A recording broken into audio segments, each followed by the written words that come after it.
Good afternoon and welcome to today's presentation, 10 Practical Tips for Successfully Managing Online Reputations.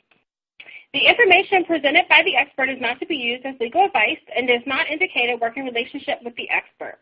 All materials obtained from this presentation are merely for educational purposes and should not be used in a court of law sans the expert's consent, i.e. a business relationship where she or he is hired for your particular case. In today's webinar, Sameer and Laura will discuss Introduction to ORM, SERPS, Possible Scenarios and Other Examples, 10 Practical Tips for Managing Online Reputation, and Case Studies. To give you a little background about our presenters, Sameer Somal is the Chief Financial Officer at Blue Ocean Global Wealth and Blue Ocean Global Technology. Sameer is a CFA charter holder, a CSP professional, and a chartered alternative investment analyst. A member of the speaker series at the Johns Hopkins University Carey School of Business, Sameer is a frequent speaker on the digital revolution, succession planning, technology, diversity, retirement, financial planning, entrepreneurship, and leadership. In May of 2017, he was named an iconic leader, creating a better world for all by the All Ladies League and Women Economic Forum. Laura Powers is an award-winning communications and development strategist with more than 25 years of career experience in multi-channel marketing and brand management across numerous industries. In her current role at the Philadelphia Bar Foundation, Laura oversees the design and implementation of integrated communication initiatives that raise visibility and donor response. She has experience in strategic planning, business development, public awareness campaigns, etc. Laura is engaged in outreach with local, regional, and national communities through several organizations. She is a current member of the Board of Trustees of Tabor Children's Services, a nonprofit that provides a comprehensive range of programs to ensure that children, youth, and families are secure in their homes and communities.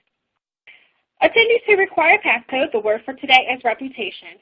During the Q&A session, we ask that you enter this passcode into the Q&A widget for CLE reporting purposes.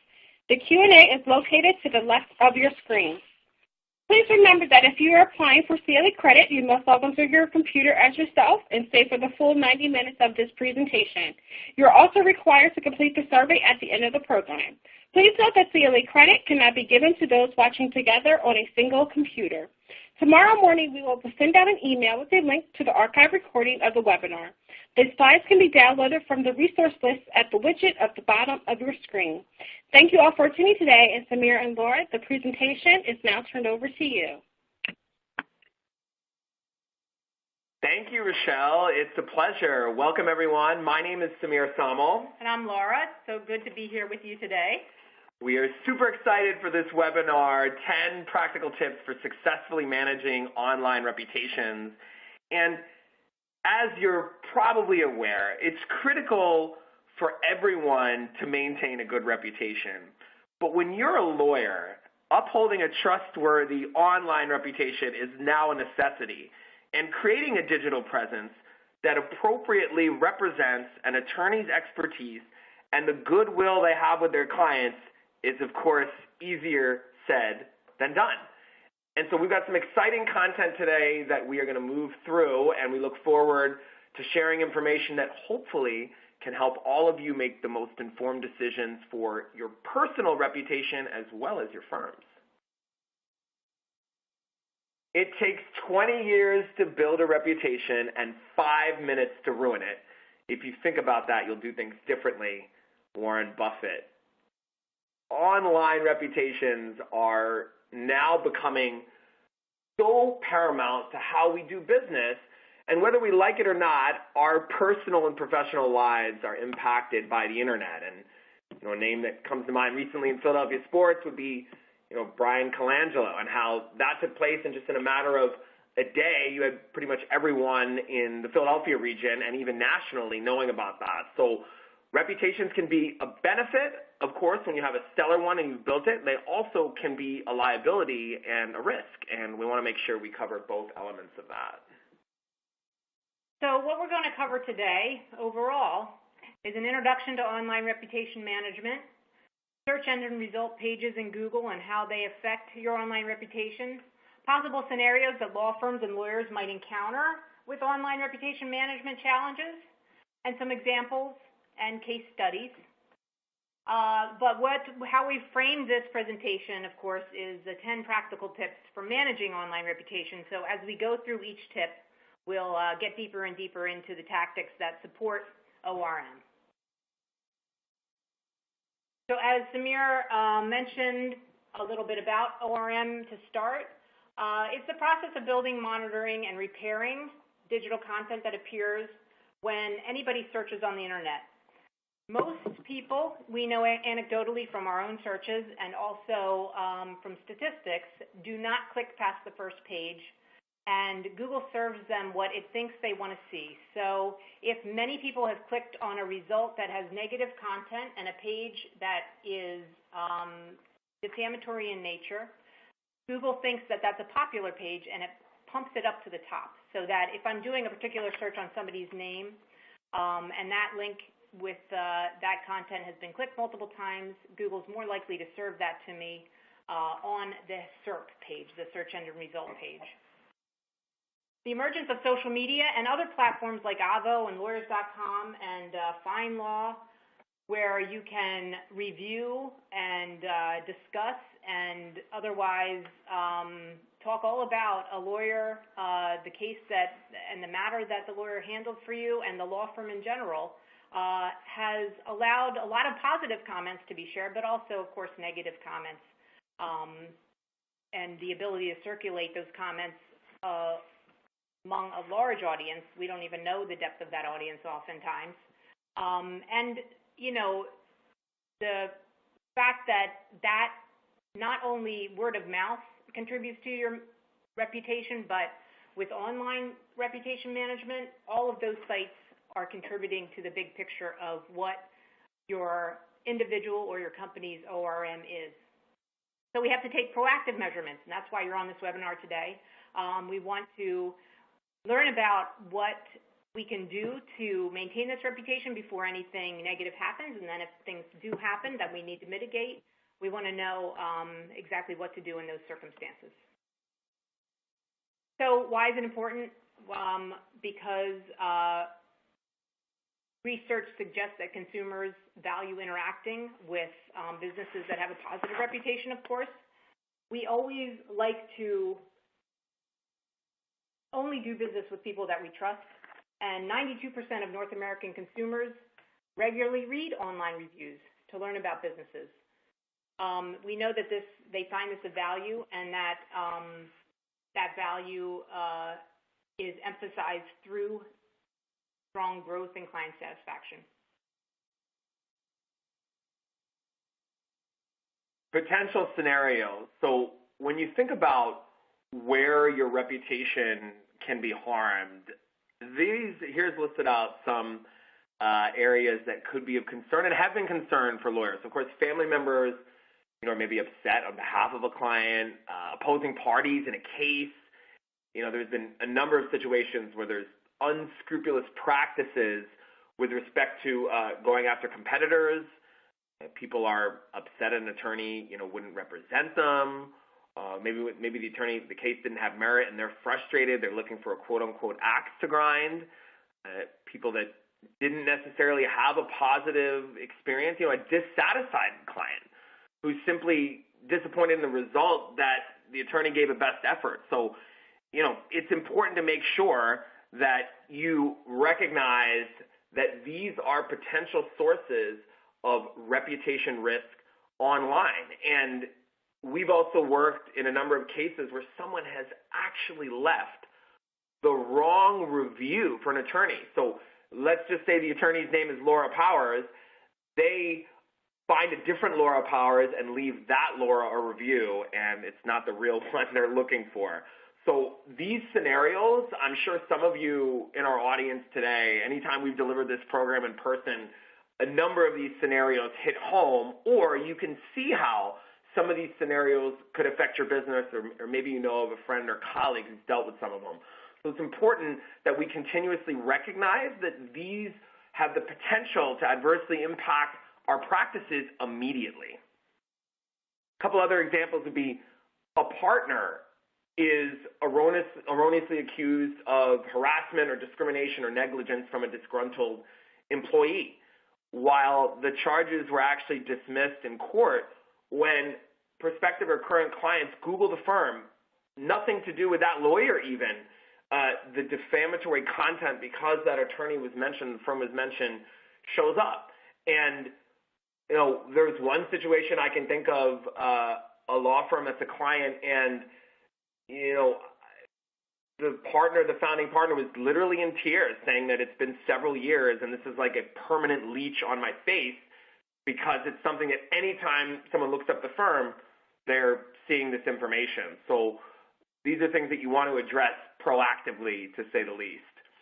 And every time an internet search is done on a law firm or attorney, it yields a search engine results page. That's what I talked about earlier, Sameer. And I was just reviewing a new survey that came out about how individuals search for lawyers. And in that survey, among other things, the people were asked how important are third-party reviews in your search engine results and in your decision-making to hire a lawyer. And the majority of people said that out of not important at all, slightly important, important, very important, or I would hire a lawyer without any review of online, most people answered that it was important. Interesting.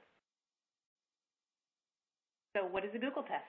The Google test, you know, memorable first impression definitely creates opportunities and lasting perceptions. So producing accurate, strong, and positive content builds a resilient digital reputation. It's called the Google test because the vast majority of people use Google. I'm sure some of you are smiling or nodding at your computers right now when you have met someone or been involved in a particular case and you immediately go to Google to find out information. And so you can expect that other people would Google your firm or your name with your firm name in order to learn more about you. And so making sure that representative content is found that truly represents who you are. And I think that's the overarching theme. People always ask me, Sameer, like, what is this concept, online reputation management? And I normally sum it up as saying it's simply making sure the trust, goodwill, and relationship capital that you have offline is represented appropriately online. And when you Google your website and you look at the keywords that are associated with your name likely, what are you finding? And I encourage you to make sure that you're doing that because proactively, and we're going to cover that, but making sure that you are aware that this is important, because that could be the difference, and we'll continually reinforce this point, between someone deciding to give you a call and deciding to go with a different attorney, finding information out there that is helpful or that is defamatory or erroneous. So if you haven't Googled your firm's name or your name, and your name definitely with your firm's name, I would certainly consider doing that. And reputation management and digital marketing experts, they concur that Google's algorithm favors negative information. So how Google explains this, people oftentimes come to me frustrated, like, Sameer, this negative information, it won't leave the first page. And I explain to them that Google's official line is they want to provide an unbiased portrayal of someone. So if there's 3-4 pages of positive information about Sameer Somal when you Google him, but there's some negative information and Google can kind of pick up on that, their algorithm, they're going to make sure that that negative information is featured prominently. Yeah, and I would just, to back up one point that you said, I would also search your name with your state abbreviation next to it, your name with the word attorney next to it, and your name with the word lawyer next to it. That's often how people differentiate between John Doe and John Doe attorney. And you'll get different results on different pages. Absolutely. Here's a brief example of just a lawyer case study. Here's a lawyer that we helped out, and just for privacy, we've blurred out the name, but you can see this was a real problem. When somebody would Google this attorney, and this is just one example of many, in this particular case, there was a serial defamatory poster who really had a negative situation that wasn't necessarily the firm's fault. They were at fault, and they blamed the firm. So they spent much of their life defaming this attorney, and the Google reviews that we're going to cover on the right are really important because they are associated with the actual name of the firm. So they come in tandem, and making sure that you address that is certainly going to be important. So there's a simple example. I know many of you can think of situations where you've looked at maybe another attorney, you've seen negative reviews, maybe it's happened to you. We're here to provide you some more clarity on that, and of course, here for questions and follow up on the very same. Yeah, that case study was brutal. Yeah, and there you see, just some of the information. I mean, you can imagine if somebody has a choice between this attorney and another one, and one has reviews where it says stay away, don't work with this attorney, and the other one, has neutral, maybe they don't have any reviews, they have positive, people aren't going to take the time to investigate. They're going to go based upon what they find on the internet, right? If it's on the internet, it's true, right, is the running joke. And, perception is reality in the digital age. So we're going to get into the top 10 tips in a minute, but we're just giving you a background here. One of the things that we're going to talk about is search suppression in a way, and reverse SEO. So reverse SEO is primarily the same practice of search and SEO, meaning search engine optimization. It's primarily the same practice as positive search engine optimization. You're just doing it for the purpose of pushing negative content down. So reverse SEO or search suppression is generating positive, good content links and content of value to your audience that people are reading and people are finding, thus making it more popular on Google and pushing it up to the top so that the negative content that exists is getting pushed down. Online reputation management does not equal search suppression. So there's oftentimes a little bit of confusion, and when you speak with a number of reputation management companies, they will describe online reputation management as suppression. So they'll say that, hey, yeah, we're an online reputation management firm. We will make sure that negative content is suppressed, move to the second, third, fourth page. And I think it's important to just take a step back and make sure that you acknowledge that online reputation management is not simply pushing away negative information. It is the whole process, both good and bad, around your digital reputation and managing that effectively. So as we'll mention, if you are proactive and you're building a positive digital reputation, you're going to protect yourself against the negative one. And it's just important to be incredibly thoughtful when you're looking for resources on repairing a reputation to make sure that you work with some qualified companies, because we continuously find that information, because the internet is relatively new, there's, how would I put this diplomatically, Laura, there's a wide dispersion of competence amongst firms that provide these services. Very well put. So let's get into our 10 practical tips. Appreciate the impact of your online reputation. You need to really take control of your digital reputation and make it count. If you shout at the internet and no one is listening, does it make a sound? And it's important to proactively build a presence that truly reflects your strengths as a lawyer and who your firm is. So almost everyone's relying on the opinions of prior clients voiced via reviews, so making sure that you're representing those online is going to be paramount. And just think about it logically.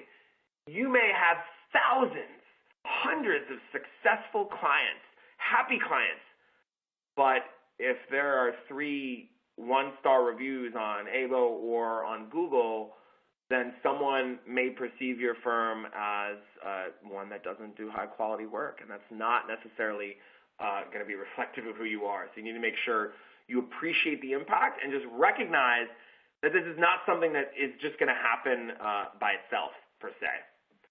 So Burson Marsteller, a leading public relations firm, talks about how 95% of CEOs surveyed believe that corporate reputation plays an important or very important role in the achievement of business objectives. So Leaders at organizations know this, generally speaking, of course within the legal industry as well, but agnostic of that, but only 20% of these same executives have a formal system in place. And that is analogous to the shoe cobbler who spends his life fixing shoes, but the kids run around shoeless. So knowing your reputation is important, and then going and doing something about it, that's a big takeaway from this webinar here today. And to also reiterate that, the Deloitte survey says that 87% of executives rate managing reputation risk as more important than other strategic risks like financial theft or technology breaches. So we know that even though 20% of them have a formal system in place for measuring the value, and they are saying that it is, managing reputation, they see it as a risk, they're not really doing much about it. And that's a big gap in, problem versus solution. The World Economic Forum survey says that 25% of the company's market value is attributable to its reputation, and this is not only ORM online, but it's also, the reputation that might suffer if there was a financial theft within the company or technology breaches that really affect the reputation and trustworthiness of a company. All these things tie together. So Pew Research Center, on the flip side, consumers agree or strongly agree that it would be very difficult to remove inaccurate information about them online. The majority of people believe this. And Sameer, you have a lot of experience with this. That is the belief, that when this stuff gets on the internet, it sticks like glue, and it's really impossible to mitigate it or remove it. And as we've talked about a little bit, there is the tool of reverse SEO or search suppression. You want to talk a little bit more about that, the ability for us to do that? Yeah, I think, Laura, because we'll cover this a little bit later, and I definitely want to talk about following up. I think it's important just to note that there's a wide dispersion of competence, as I mentioned, in terms of who's able to remove or suppress information. And I'll just give you a tangible example. I worked with a top Amwell 50 law firm on a subject matter expert witness on an internet defamation case. And the partners who I worked with in assessing the case and being able to provide a response, they were convinced that once it's on the internet, it's there forever. And of course, there are a couple different answers to that. There's the dark web, and information remains there. But essentially, where the vast majority of people see information is Google. And so if you're able to have it removed from Google's cache, and there's a number of ways to do that, it essentially is removed online. So I was surprised myself in putting together these CLE programs with Laura to realize that there are many of the most sophisticated and prominent law firms actually aren't that well informed on reputation management. And so I certainly saw that as an opportunity to educate. Yeah, and I think that's because most people think that it gets there and there's nothing they can do about it, so they don't waste resources on it. Exactly. But, one thing that is also important to remember is that, in consumer behavior, in making decisions about buying services and products, of course, if we think about our own purchases that we've made even in the last week, we're willing to pay more for quality and for companies that we trust and for companies that have great reputations. And that ties back to ORM because of the ratings and reviews. Great. So even though the majority of consumers trust online reviews as much as personal recommendations, this, even though this might be true, we can honestly say that online reviews and even sometimes personal recommendations are not always that trustworthy. We come to these reviews and these sites and even our personal conversations with our own biases about what we've experienced before, and we can't do anything about that. Everybody is human, and that will always exist. But we should know and understand that in our thinking about ORM, people do trust these reviews, which is why we can't just dismiss them as things that aren't important to our business and the growth of our company. So positive reviews make consumers trust the business more. And we'll talk a little bit about this kind of 4-star rating thing. It applies in our discussion about Google ratings that we'll get into a little bit longer. Definitely. So positive online reputation can also help you attract new clients. So the way we want you to think about reputation is it can be an asset, and you can draw new clients, and you can make sure that you're finding qualified referrals online. It also is important to mitigate and can make potential clients less likely to contact your firm. Here we have some stats from LexisNexis talking about consumers and just how much they seek legal counsel and information online. And one point I just want to make, that this has resonated in consulting on this subject and working with companies and firms both in and out of the legal industry, is just think about your own life.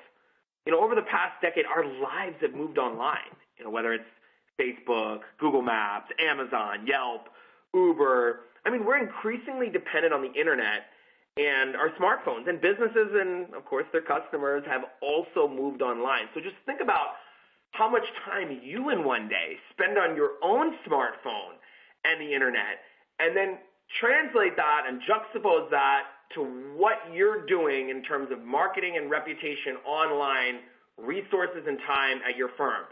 And when I've made that analogy to many of our clients or firms I've worked with, they said, you know what, sir, that's a great point. Like, we're not putting enough emphasis on that, but in my own life, I'm spending so much time online. So that's a way to maybe reconcile how you need to be a little bit more proactive. So here is just lastly a little checklist for thinking about managing your brand's online reputation, and your opportunity set is reflective of your digital presence. So I think having a clear, articulate message and making sure, as I said earlier, that what you are in real life to your clients, to other partners, to organizations you work with is reflected online is going to be important. And there's a number of different steps that are going to be paramount to making sure that you're able to do that effectively. And ultimately, number 7 here, I just want to mention briefly, monitoring.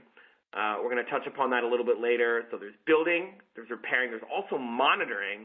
And that can be as simple as just having, Laura, Google Alerts set up for your name or your firm's name. So when something new is published, you are aware of it. And that could be something bad that you want to address. That could also be something good you want to aware of. Yeah. It's a great, of course, you might already be using that in your PR and marketing strategy, but it's a great way to quickly and easily, most efficiently get information about what's posted on Google. So we talked a lot about how to appreciate the impact of your ORM, your online reputation, and now we'll talk about understanding the technology around ORM and how that affects and influences client behavior. So you know that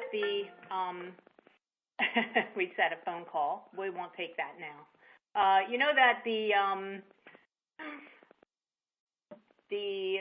ABA model rules 1.1, a comment in there references that a lawyer should be competent and knowledgeable about new technologies that not only they and their law firm are using, but that their clients are using as well.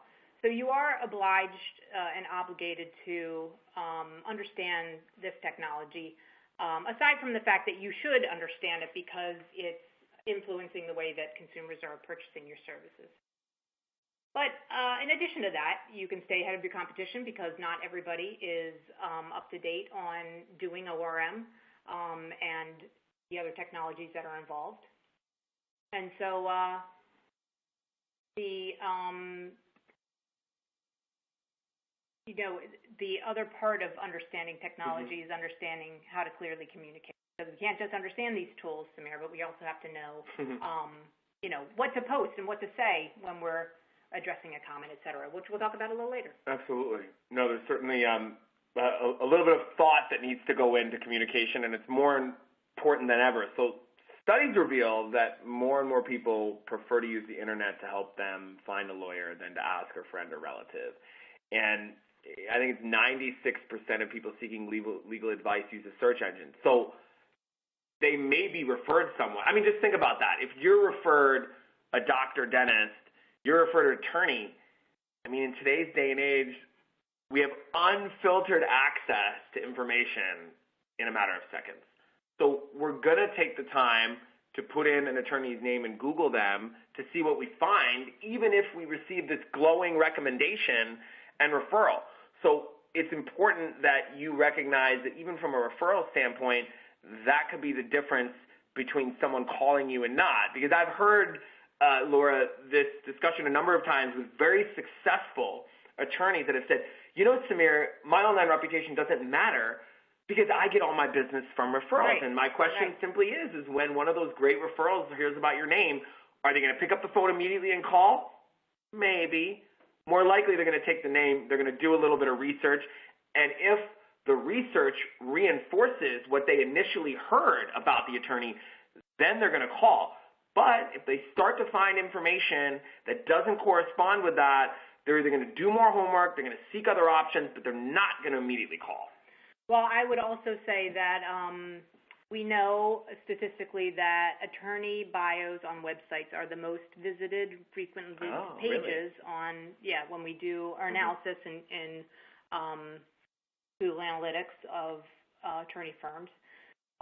People are going to read the bios. Now, whether they're getting, they may just have heard the person's name and then they do a search simply to get the phone number to pick up the phone. So if they're encountering negative links in that Google search, first, before they even get to the attorney bio page or get to the contact page for the phone number, that's going to greatly influence their decision to keep on going.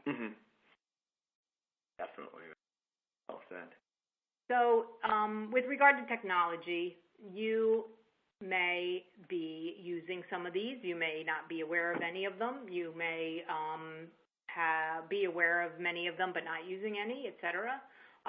There is a lot of legal tech in the market right now, and not all of them affect ORM, of course. The e-discovery platforms, practice management software won't directly affect your public ORM.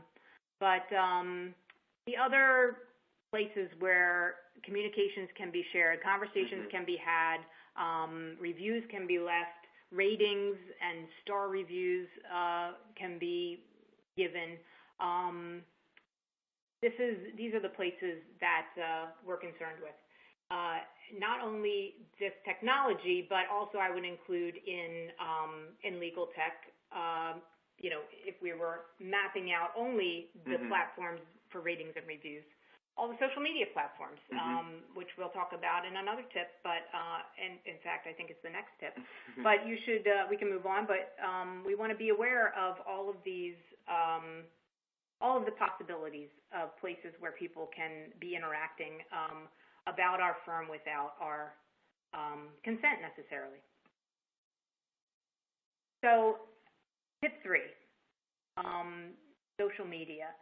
The technology and online has, especially surrounding social media, has just blown up in the past handful of years. I mean, wasn't it yesterday? It feels like we were watching the news at 6 o'clock and they were joking about it, tweets being a funny thing. Right, now, if you don't have a Facebook page, you're irrelevant. Not only that, but the news shows will report on tweets that have happened. Exactly. It's the most bizarre thing. And our president tweets as well. Yeah, so we don't have to prove to you the value of, not the value, but we have to prove to you the importance these days of social media platforms to voice opinions and have conversations and make statements. Your professional profiles on social media and also popular websites like Yelp and even the Yellow Pages, which I don't know the last time I opened a book, but I certainly have been on yellowpages.com recently, should always be handled with the same level of attention and professionalism as the time that you took to build, manage, cultivate, develop, think about your website, the images there, the content there, how you're going to structure it, what the messaging was going to be, who your audiences were there. Most people, when they're Googling, will find many of these sites first. So if I was to Google John Doe lawyer, I may find his LinkedIn profile link at the top before I go and find his website bio page link, maybe in the middle of the search engine result page. So, of course, we're going to talk about social media here and the importance of that in ORM and also in the overall context of your PR and marketing plan ORM.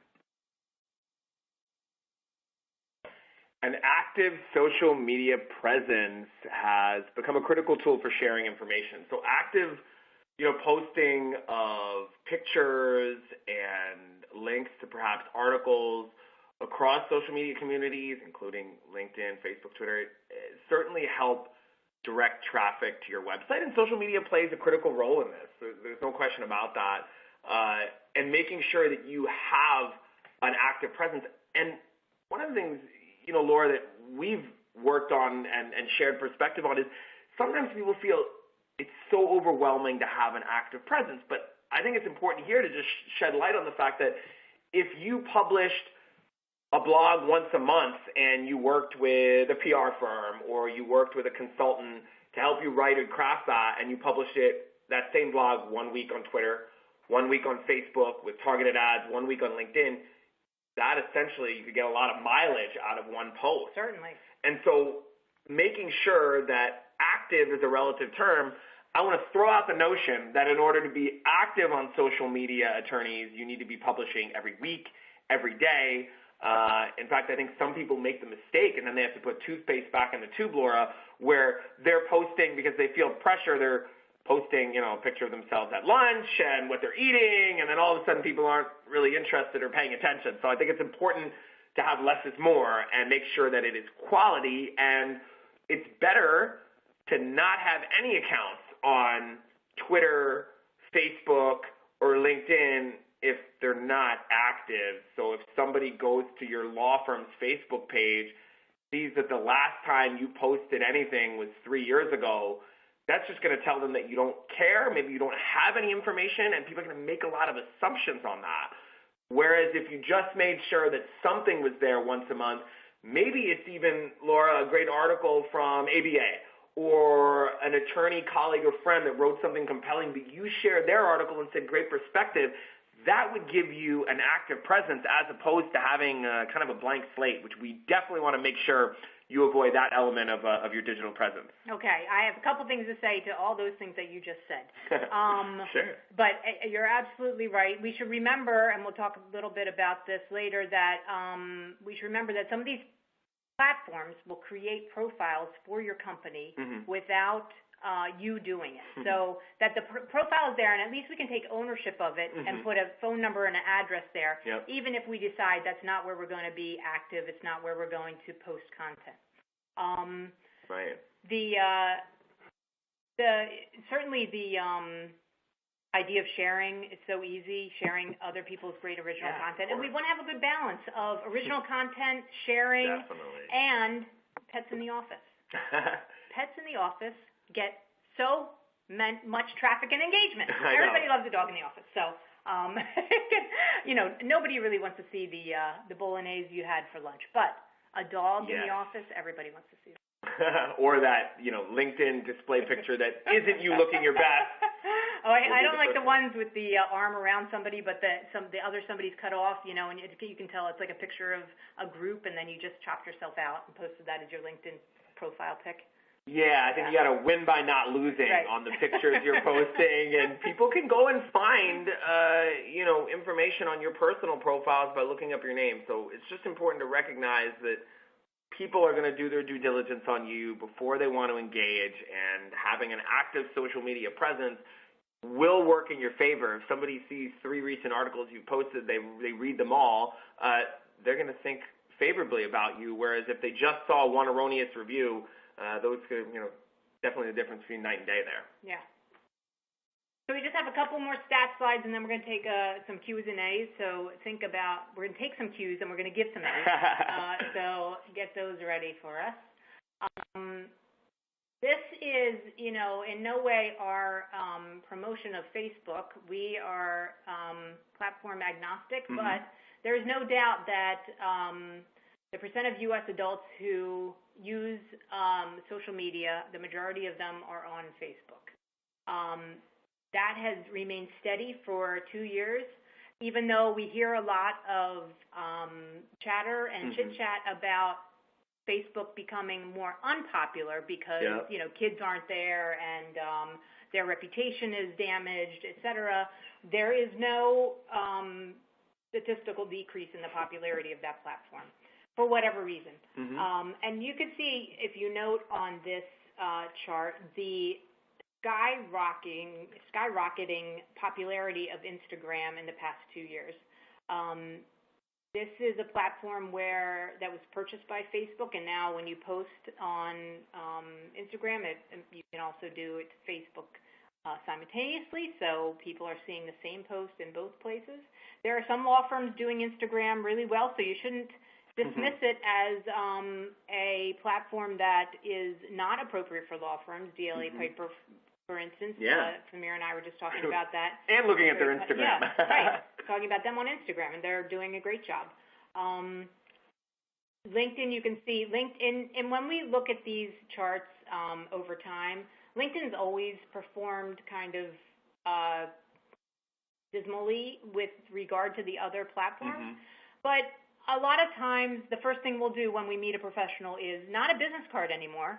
We just want to connect on LinkedIn. It gives me a full resume of somebody that I've met. I don't necessarily need to contact them any other way unless I want to do business with them right away. I can message them on LinkedIn if I need them in the future. And so we still know it's a popular platform among business professionals. But this stat is really great. Yeah, and I could even just make a point on LinkedIn is that our philosophy is just having an active presence, as we mentioned in the previous slide. So for us, it's making sure that we share quality content. But Laura, there is not a speaking engagement that I go to where I do not hear someone reference my LinkedIn, a video that has been shared, an article, a place I visited, and I consistently hear back, Sameer, I love your LinkedIn feed, and it's resulted in people in my network sharing some of that content, passing along to others, and then people contacting me proactively to engage our firm. So there's a simple example of us just sharing what we are doing tactfully, thoughtfully, no arm over the shoulder pictures, but things are, that's an easy way that's been beneficial to us. And I realized the power of LinkedIn about 4 years ago when I was at an event for CFA Institute, which is a prominent organization in the finance industry, and people from 4 continents had said, hey, Sameer, I saw you doing X, and it was great. And I was like, wow, people really do pay attention to what's being posted there. And that type of content is totally appropriate for LinkedIn, whereas peppered through content on that kind of content peppered through a Facebook profile would be appropriate. A little talk about business, a little talk about what you're doing, but also some other maybe more social things you want to share there, more less business things, sharing on Facebook. Whereas, if we go to Facebook and we look at a feed that's more like LinkedIn, we think it's a bit of a turnoff. Facebook is where we want to see pictures of people's grandkids and parents and family gatherings and things like that too. But also can be used for some business stuff too, with a good mix. So before we get to the Q&A, this is another great slide about statistics about the use of social media. So in thinking about our content, like Sameer was referring to the LinkedIn feed that he's been building and cultivating, LinkedIn isn't on here, but we know that it is visited probably less often than once a week by the majority of individuals. Not me and Sameer, we're there every day, but the average user is going to Facebook daily. Most of those users are doing that. Instagram daily as well. And then Twitter, not every day, but maybe every other day. And YouTube is the same because video is still popular, especially in, it might be a good time to really talk quickly about the way that video plays into search nowadays. Yeah, well, as we know, when you search for someone on keywords, Google has a section for videos. Like if you're at your computer and you search a name, if you search Sameer Somal, recent videos that have been tagged with my name are there. And, I mean, it's kind of funny, Laura, but people are a little bit lazier these days. There's a number of studies that show executives, they don't want to read a 6-page white paper. They would rather watch, the recent Why Your Online Reputation is Important video that Sameer posted than read one of his fabulous articles. So I think it's important to have diversity of content there and make sure that you are sharing different types of media so that people stay engaged and different types of content posted appeal to different groups. Yeah, but also the fact that video can be a link that is playing into search suppression or definitely. Yeah, or positive SEO. Yeah. Without a doubt, if you want to be known for a particular subject or content and you do the research and you make sure you're titling that appropriately, you can ensure that content is driven to that, which is why the last video we posted is why is your online reputation important, because that's an area that we think is key to educate and why we're here on this webinar today and fortunate to be partnering with TASA. It also, let me just say one more thing about video. It also gives a person an impression of who you are as a human being. Definitely. And that, we're talking about online reputation management, ORM, and you don't really know until you go deep into some of these links, the Facebook feed or the Instagram feed, who am I about to engage with? But a video really takes you to that person and can give you a great impression of the character of the person.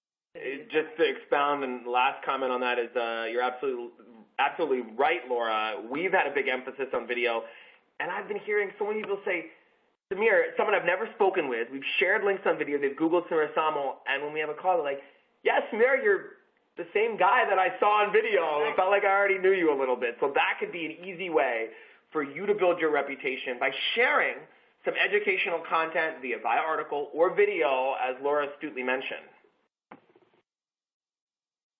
So we are here for Q&A.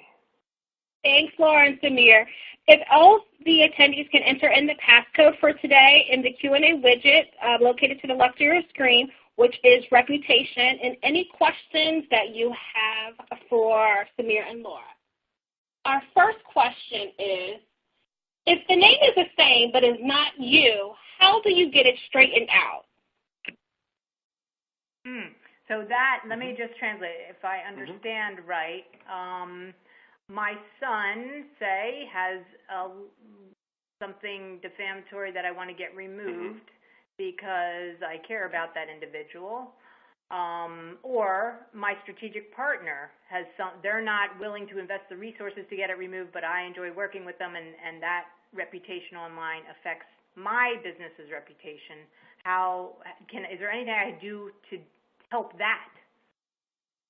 Yeah, is the question, just to clarify, it's to make sure if somebody has the same name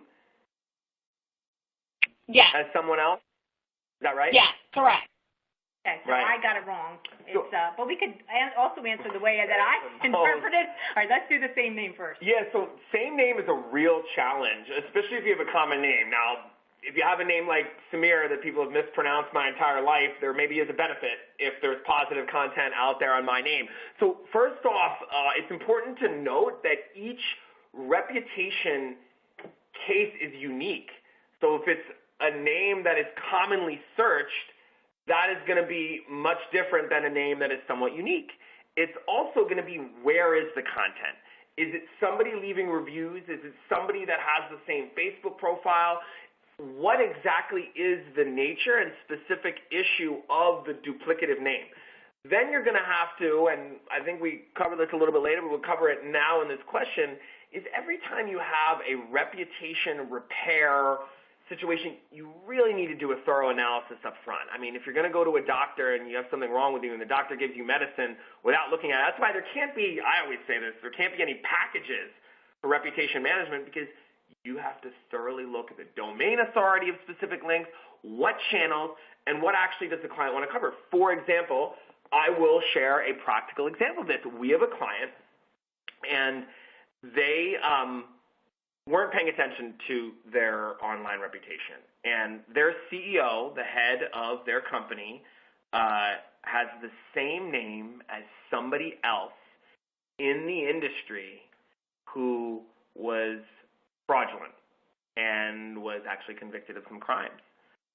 So a past client's wife was very, very upset about a situation that had resulted, and they spent 6 months defaming the wrong person and the wrong company. And so that is a very detailed and complex case because there's a multitude of issues at play. And even when we were engaged and I reached out and actually contacted someone, I said, "You got the wrong person. You really got to stop."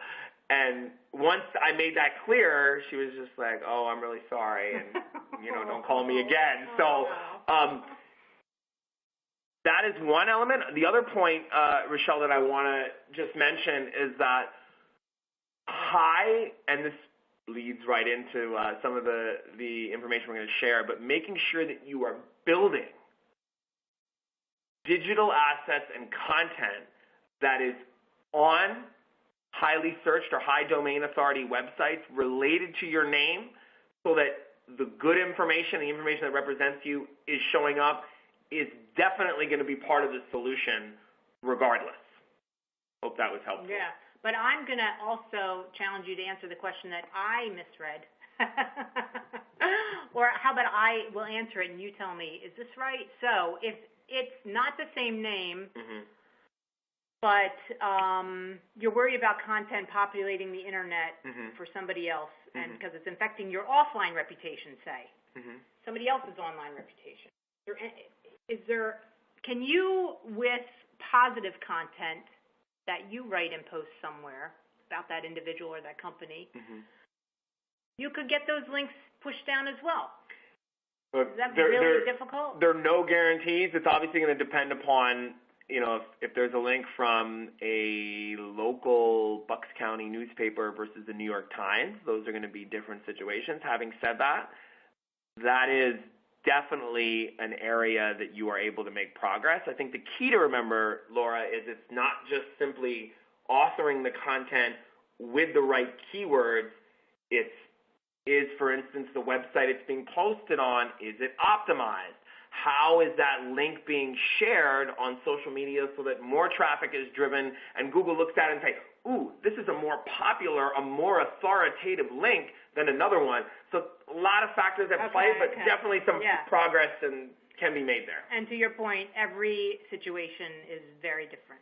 Absolutely. And with Google changing the rules all the time and updating for, there was the mobile get-in update where, if your website wasn't mobile adaptable, then it's not going to be found on smaller devices. So there's all these updates ongoing, which is why it's important to make sure that you collaborate with the right resources. Next question. Does being logged into your Google account affect your search results when you Google yourself? Yes. The question is, being logged into your Google account affect your search results when you're searching yourself? So I would say that being logged into your Google account, it affects the way that search is reported in Google Analytics. We know that. We often can't get really detailed information if somebody's logged into their Google account on their searches. But, there's a lot of things that affect search engine result pages. Your location, so if I'm searching for myself in Philadelphia or if I'm in Las Vegas searching for myself, I'll get two different results because of where my computer understands that I am. But also, Google will serve me things that it thinks I want to see because it wants me to find it of value. So it's going to try and know who I am through my Google profile.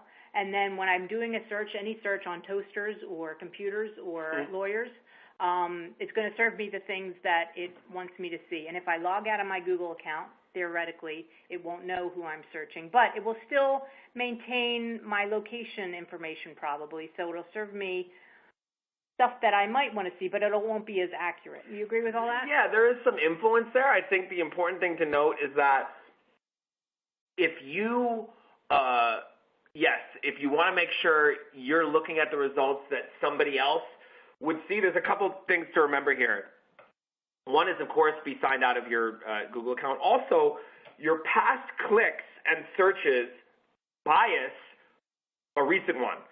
So many of you may and likely have experience in this. If you right-click on Google Chrome or Firefox, you're able to go into private mode or privacy mode, so you're able to go where it's undetected. So if you want to check what other people are seeing, you definitely want to go into the privacy mode so that any of your past searches don't bias. Another thing with Laura's great point on geography is when you are searching on Google, you can customize the settings and you can, change the geography to a particular country. For instance, Laura, when I am working on some client cases in the United States and I happen to be in Europe, I'm going in when I'm having our team check and searching as if they were in the United States. That's a great tip, Sameer. I never thought of that.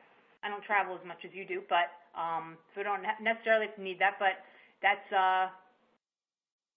really important to know. And I think there's a lot of nuances in that search configuration that maybe many of us don't understand. Yeah, but definitely your Google account, there's a lot of tracking going on. And here's another funny one that I think people can relate to is, it's like when you're on your iPhone or you sign up for your Google account, you kind of have to check that box that agrees to all those terms and conditions. Mm-hmm. And, I tried reading it a few times and realized that time. So it's kind of a catch-22. We need the internet. We're dependent upon it. In order to use it, we've got to agree to things, and that oftentimes allows our information to be shared. So our answer, I hope that was helpful, specific to the Google account, as well as other thoughts on being able to make sure that when you Google yourself, you're doing that accurately. Don't forget that you can ask a friend or a colleague to use their computer to do a quick search, too. Great That'll point. give you different search results often. Absolutely.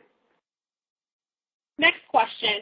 In your experience, what are the ways to remove untrue defamatory content from the Internet if a company reporting publishing the content refuses to help? One of my favorite questions, that case I was mentioning earlier where there was 13 defamatory links and we were able to remove several of them.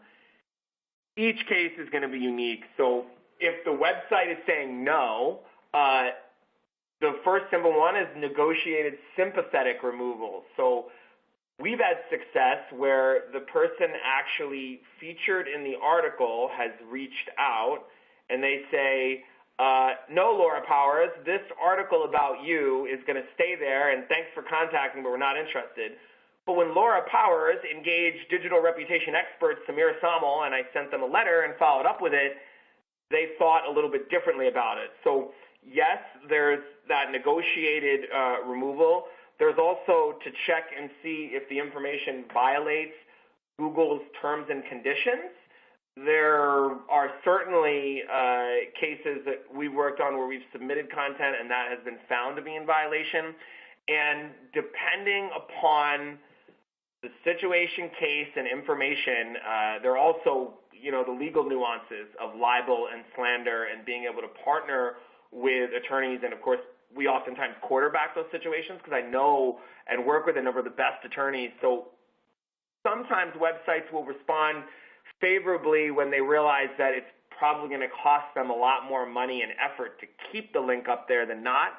And I've also had situations where the information is no longer valid. Somebody was accused of something. As we mentioned in the law firm example, there's still newspaper articles out there covering that. And by going out there and saying, hey, look, that case was actually settled, and so that arrest record is no longer valid because they were found innocent and that case was thrown out, you're able to get people to remove. So, again, this is an expansive discipline. I think the important thing and a takeaway that I want everyone to have from the TASA community is that it is possible to remove links. There are no guarantees, and exploring those options in tandem with suppression is definitely going to be a more optimal strategy than just simply trying to get them pushed off the first, second page. Giving away all your good secrets here. The abundance mentality, Laura. You have to have that. So, yeah. But I wanted to say there's a difference between having a story written by a credible newspaper, news source, that includes information that's that is not accurate, reaching out to a generic info at email address for that news source and making a request, and engaging in, strategic media relations with the actual author and of that piece, and having a conversation. Don't be afraid to reach out to them, having a conversation about maybe editing the article, which we've been very successful with many times. But often, often there are many cases where people are refusing to help.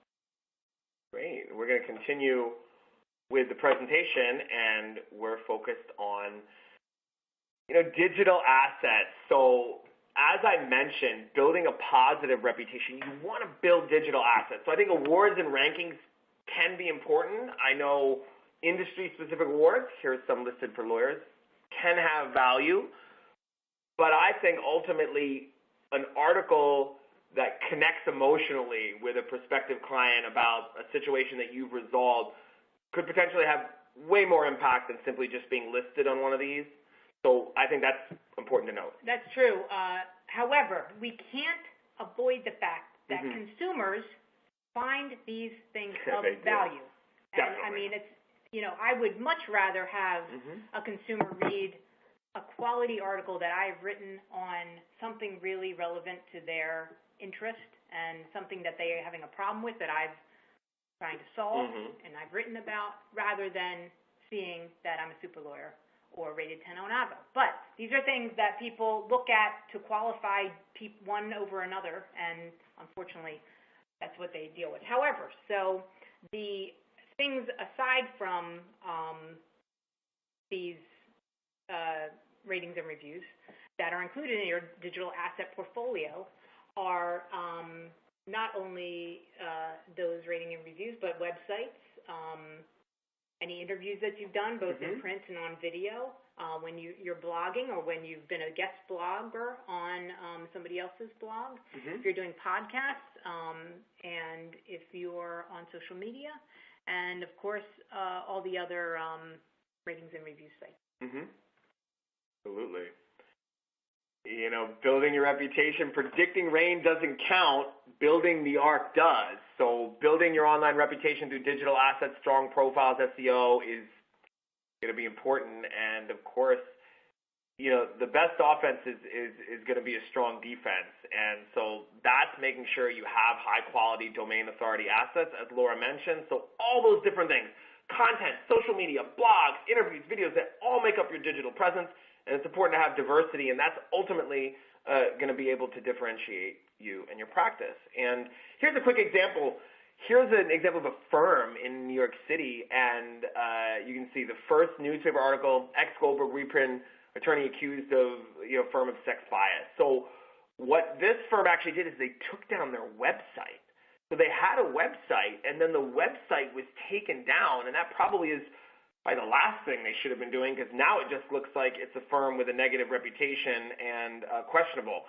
So make sure that when there is information out there that isn't reflective, that is defamatory, you're finding a way to address it and not, necessarily looking the other way. I think it's in any moment of decision, Teddy Roosevelt once said, the best thing you can do is the right thing, the next best thing is the wrong thing, and the worst thing you can do is nothing.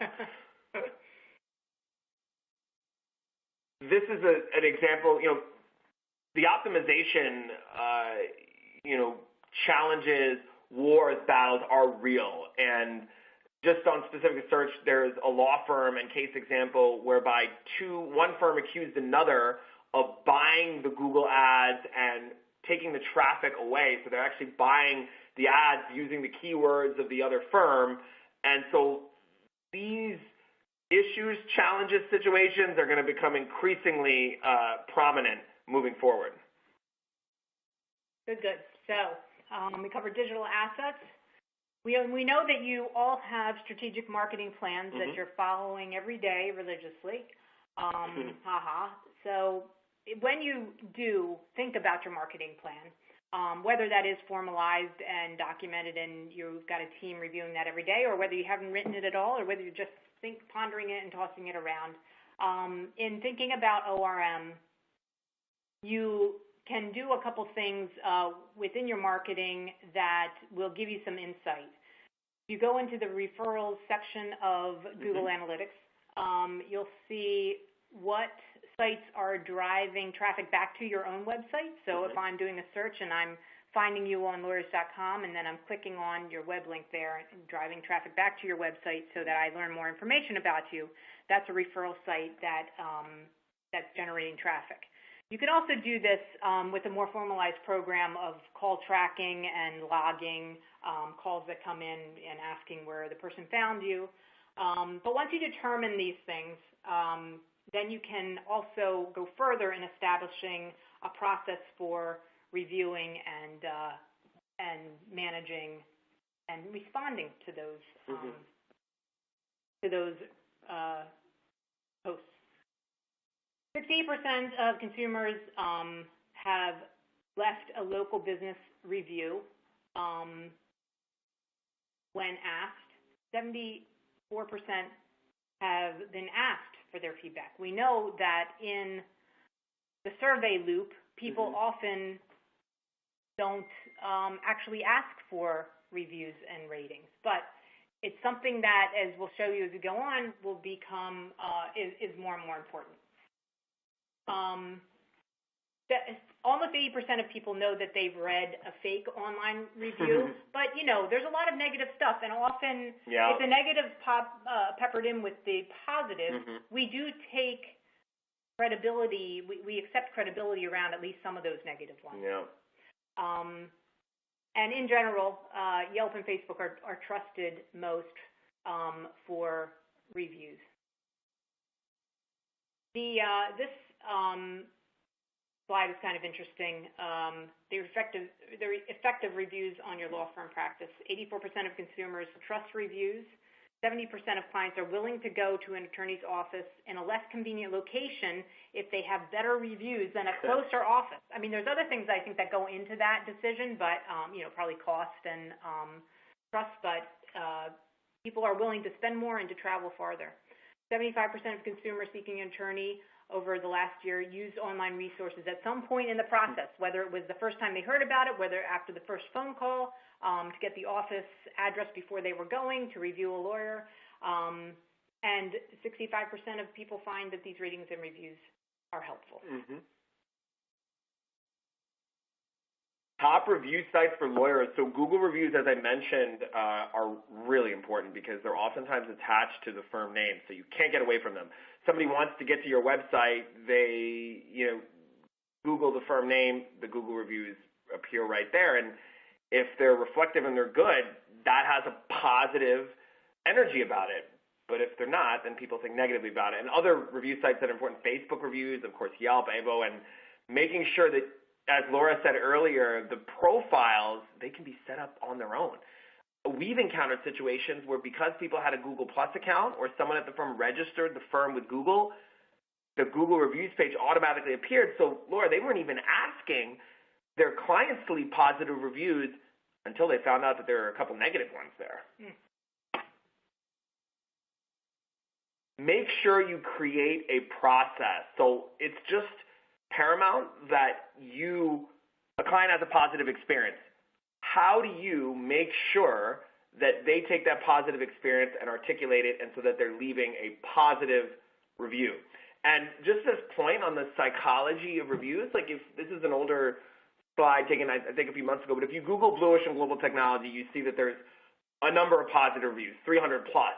And I've actually done this, with clients to illustrate the point, or prospective clients when I'm in a meeting, we're doing consulting, and people are like, yeah, reviews don't really matter. And I give them an example of someone, Laura, that has 2 stars with 100 reviews and it's horrible. And then I say, now just Google Bluish and global technology. And how I became, Laura, a subject matter expert witness on internet defamation, has a lot to do with this because one of the cases that I've worked on, the attorney said, yes, Sameer, we decided to go with you because we read your Google reviews and they were favorable, and some of the other firms that said they were good at reputation didn't have any reviews. 101. Exactly. So that's definitely important. And Glassdoor, we just want to briefly mention that Glassdoor, for those of you who don't know, is a site that employees can go rate the firm. So if you're in a leadership position at your firm, you have employees, Glassdoor is something you want to be aware of because it has a super high domain authority. Now, I just want to mention that it should be part of your awareness because if a client, let's just say you had 5 employees that weren't doing their jobs and they were let go, but they were really mad about it and they went on Glassdoor and posted 1-star reviews, and now you have 5 1-star reviews on Glassdoor. A client Googles your firm and sees that they don't really know what Glassdoor is, and maybe they don't take the time to look, but they see the 1 stars and they automatically think, not a firm I want to work with. Well, don't forget also that online reputation affects sustainability of a company and a firm. Because we want to hire the best talent, we want the best talent to be attracted to us, and in thinking about your overall marketing plan and making ORM a part of it. That's just another tactic that should go into it as somewhere to review. Definitely. So tip 6, create a process for requesting positive reviews. The client feedback survey is a great idea that is underutilized. It doesn't take much to ask a client who you've helped with a matter for their input. Sometimes these things are confidential and we can't necessarily do anything with the person's private information, and we wouldn't want to, but we can always use, Sameer S. or Laura P. Or client in Philadelphia, something like that. Yep. But if we don't ask, we never will get. So Definitely. A lot of people are inclined to answer those. You might, you'll get a good percentage of people that are answering them, but if we don't ask, then we're less likely to receive reviews. Among adults, 59% have posted comments, so we know people are doing it. We see it there. 55% will use their real name, and the rest will do it anonymously. However, we still give credibility to positive and negative anonymous reviews. Is it true, Sameer? Yeah, these are all myths. I just want to expel a few of them. I only need to pay attention to bad reviews to maintain my law firm's online reputation. Not true. We want to pay attention to good ones. Laura just mentioned that. And then you can proactively make sure the positive experience. You won a case, client is happy, they thank you. How can you have a process in your firm to make sure that translates to a positive review and ask them for it? And then if it's something like Google reviews, which actually are a little bit complicated, many people can't figure that out. You want to make sure that you engage the right resources, and I'm happy to share, follow up with me, and I can share some articles and information about that. I only need to worry about reviews on law-related websites. Not true. Somebody can put the law firm on another related website, and as we talked about, Google, Facebook, those are places where reviews are being left. I have to pay attention to every online review site to effectively manage my law firm's reputation. That's not true. I think you do want to make sure that you are aware of the different websites out there, but pay attention doesn't mean you're spending every day looking on those. If you had someone in your office who was checking those periodically, that would be enough just to make sure. Okay, good. And moving on to the next one, it's too hard for my clients to leave reviews. Definitely not. The most agile and thoughtful firms that are using their digital presence effectively are proactively seeking reviews. And, if you shout at the internet and no one's listening, doesn't make a sound. So you need to make sure you are eliciting those reviews, even going back to past clients. We've implemented a number of times, Laura, a process in place and a framework so that we go back to all past clients, ask them for feedback, make sure that they share some of their positive experience, and then some of those are translated into reviews, or we ask directly to post. And reviews alone will make my firm successful, obviously not, but they are an element that does matter. Good. Tip 7, monitor and respond to all online reviews. So it's a myth that I have to watch all these sites all the time, but it's definitely not a myth that I need to respond to to any review that is mentioning me with a positive, thank you so much for your comment, it was a pleasure to serve you, Absolutely. or a thoughtful, positive, and professional response to something negative, which we'll show you some examples of. Yeah. This is the way that lawyers typically respond to comments. It's okay if you feel that way. You're not alone. That's right. And, I wouldn't say that that is only relevant to lawyers. Sure. Certainly a lot of other business professionals, we don't want to hear it, and we don't want to handle it. But top citation sites, sources for attorneys, lawyers, fine law, yellow pages, et cetera. Crisis management, zero-hour response. Big takeaway from this slide is just to make sure you have a plan in place to respond to negative information when it's out there. You have people that are addressing it. Make sure it's incorporated with your marketing team. Make sure you're engaging another firm of resources, but have a plan for that. Dr. Franklin, failing to plan is planning to fail on that front for sure. And, how to respond to positive and negative reviews. We're going to provide some examples on that. I think it's important, the takeaway here is that reviews are part of your digital presence. It's a direct place clients thinking about working with you are going for. So whether it shows up or not on the first page, oftentimes clients are going to these review sites to compare you to other firms. So you've got to make sure that you're aware of what is being posted there. These are some great examples of AVO responses to negative comments. We won't read them all for you, but you should know in general that they're very professional responses. In fact, one of them, Sameer, the next one, John Kidd, this addresses the question that we had in the Q&A of somebody with perhaps the same name. This response is very professional and courteous. And simply states that we were unable to find the individual. They're not a client of ours. Right.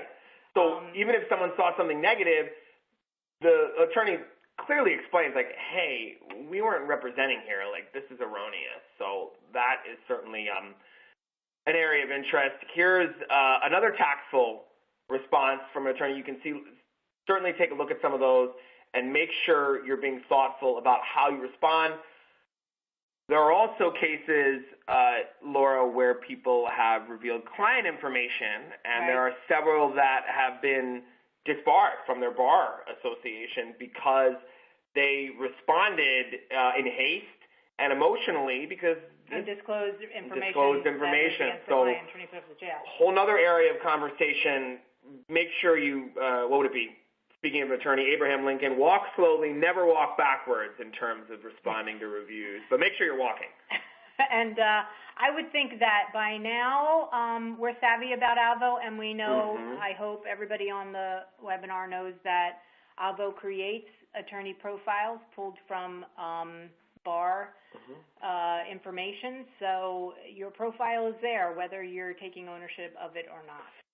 Yep, and thinking about monitoring, Google Alerts, there's a company Clockwalker, there's Mention. Make sure that you set those up so you're monitoring, and there's a whole bunch of analytics that can get complicated, and I get a lot of conversation on that, but I suggest you put some Google Alerts on your name and your firm's name, and that can certainly be a good start and a takeaway from here. We're going to leave the rest of the Q&A to the end. Share knowledge and educate and engage online. So everyone hates to be sold to. As you can imagine, I'm pretty hard to get off the phone when I cold call someone. And I always say, I'm not selling anything, but you're always selling yourself. And when someone asks me, hey, Sameer, what do you do? That question, I never say I'm co-founder of Blue Ocean Global Technology. I always say, Laura, first and foremost, I'm an educator. And I'm passionate about sharing information to help others make the most informed decisions. You and your practice have unique knowledge, and make sure you're just educational about sharing some of that. And that can be a huge competitive advantage to building your digital presence. Taking an educational approach, someone interested in those types of cases is going to find that information. And the way we approach digital reputation, marketing, sales, if the world's largest taxi company owns no taxis and the world's largest accommodation provider owns no real estate, we need to certainly be thoughtful about how we're approaching it in our business. So we've talked a lot so far about content of value, content where you're talking about a problem that a client might have or that you've already solved for a client and the solution that you've provided. As you can tell, Sameer and I both share a lot of information about the work that we do and how we do it. We think that sharing information is only comes back to you in a good way. So you should be very reluctant to hide the information that you have and the knowledge that you have because not only is that not good for humanity, but also it's not good for your ORM. You want to put out content that is of value, and that could be anything from writing. The next slide talks about tip 9.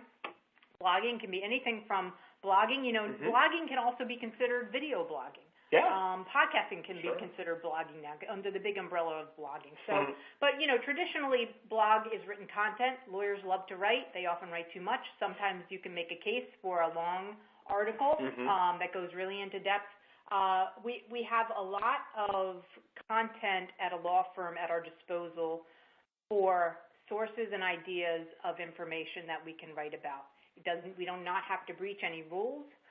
We don't have to breach any client-attorney privilege. If you think about the things that you worked on last week, I'm sure you can come up with 10 ideas of Q&A that you can write about in a blog post. It's less work than you think. It may be a little bit of work to get the platform up and running, but it always feeds into great search. So in general, these things that we're doing when we're generating this good content is positioning us as industry experts, demonstrating the value we provide to clients, developing content that will market itself because you can cross-post it on many different channels. Even Avvo has a place where you can post your own content, own original content. It increases search traffic, of course, may ensure returning visitors, and can convert leads into.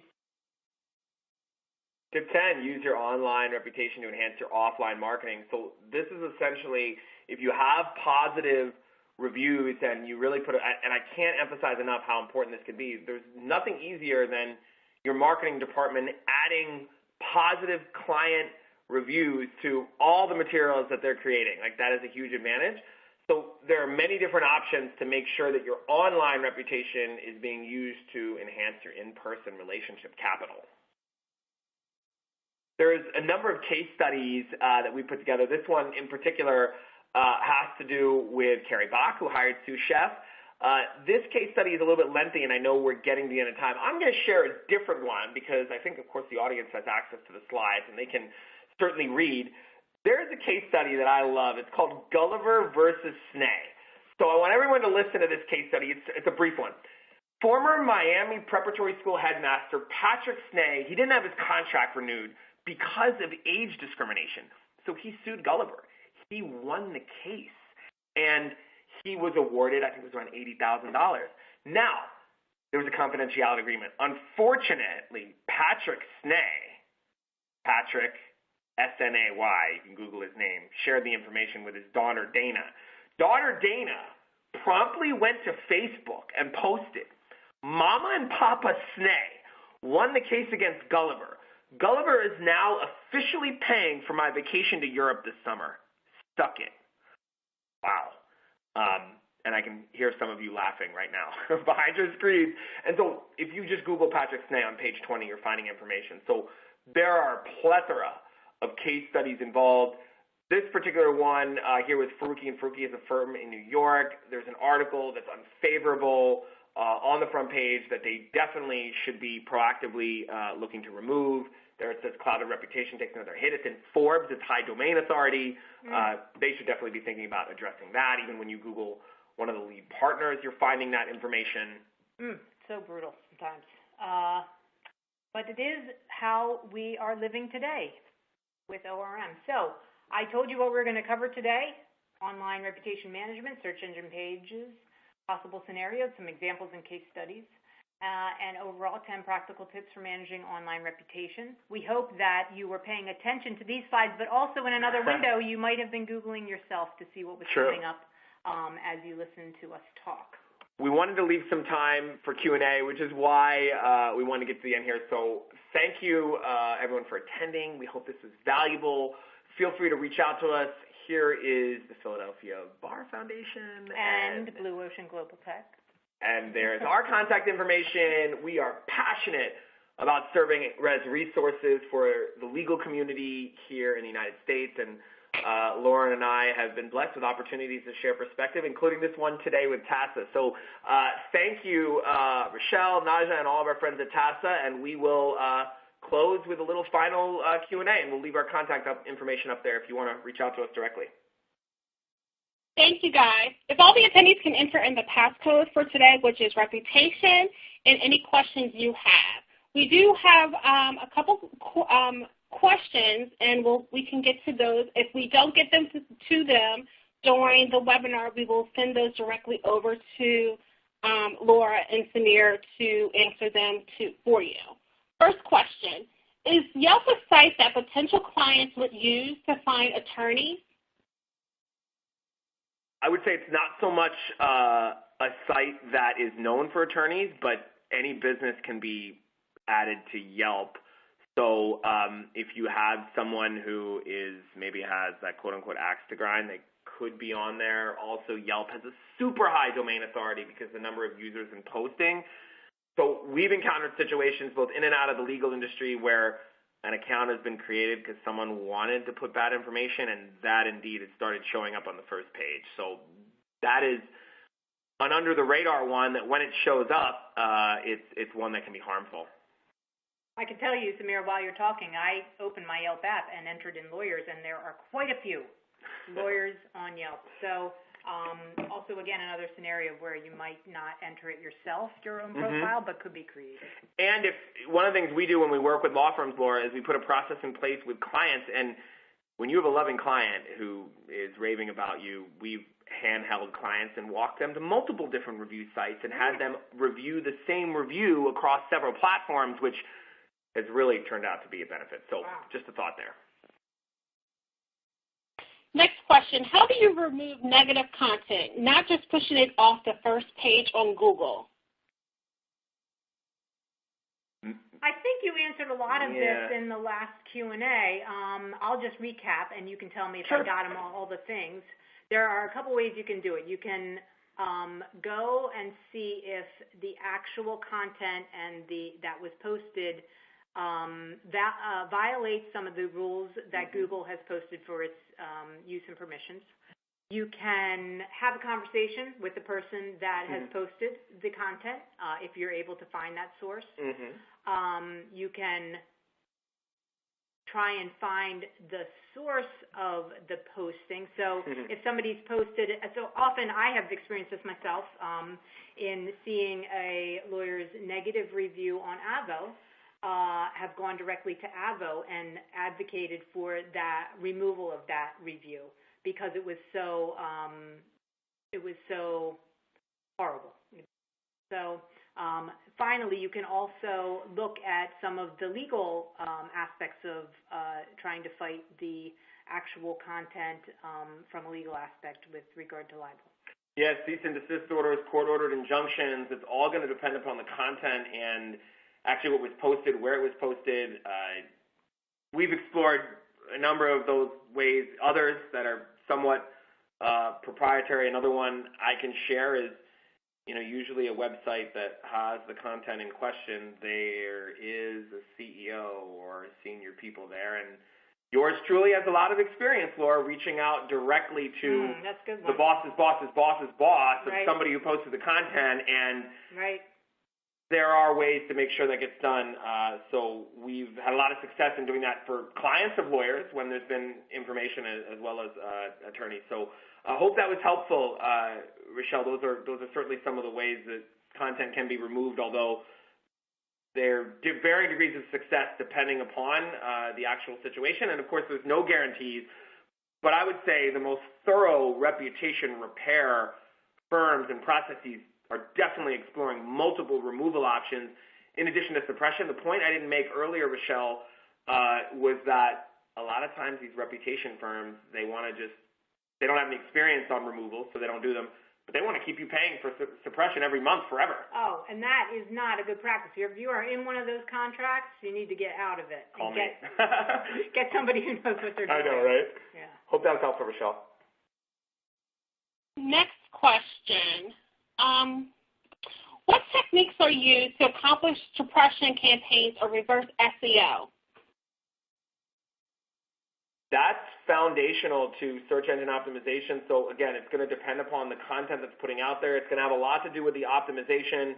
You know, for instance, whether a website has the image alt tags, whether it has the R1, R2 tags, and Google is crawling through with their spiders, checking all these things. You know, Google even knows if you've updated a website's WordPress plugins.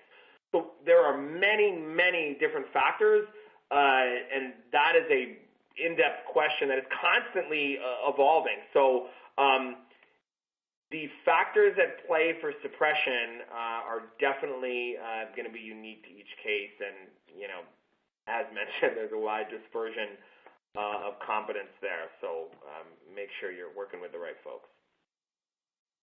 And our last question, do you recommend responding to incorrect information on different persons' sites to say it's not your firm?